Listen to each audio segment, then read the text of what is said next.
एक वसी मैदान, सूरज की रोशनी में चमकता हुआ लश्कर, इंसान, जिन्नात और परिंदों की सफ़ें, नज़्म ज़ब्त ऐसा कि हर मखलूक अपनी जगह पर है।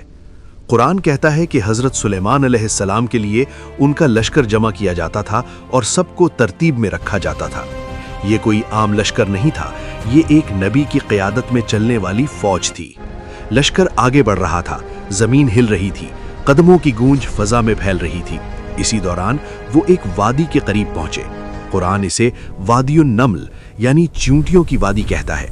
अचानक एक चींटी ने आवाज दी।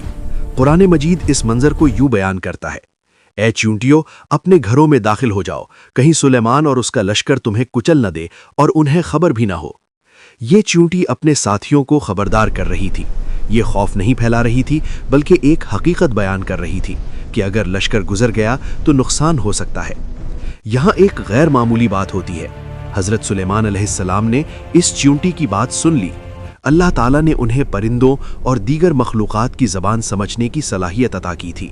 वो रुके, सोचा नहीं कि ये एक मामूली मखलूक है, गुस्सा नहीं किया कि मेरे बारे में ऐसा क्यों कहा गया, बल्कि कुरान कहता है वो इसकी बात पर मुस्कुरा दिए। एक बादशाह जिसके सामने जिन्नात झुके हुए हैं, जो हवा पर सफ़र करता है, वो एक चींटी की बात सुनकर मुस्कुरा रहा है।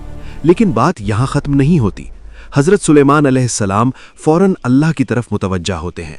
वो दुआ करते हैं, ऐ मेरे रब, मुझे तौफीक दे कि मैं तेरी इन नेमतों का शुक्र अदा करूं जो तूने मुझ पर और मेरे वालिदैन पर की हैं, और ये कि मैं ऐसे नेक अमल करूं जिनसे तू राज़ी हो जाए।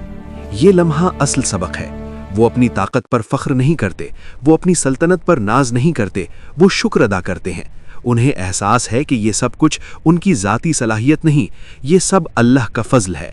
ये वही सुलेमान हैं जिन्होंने अल्लाह से दुआ की थी कि उन्हें ऐसी बादशाहत अता की जाए जो किसी और के लिए मुनासिब ना हो, और जब वो अता हो गई तो उन्होंने तकब्बुर नहीं किया।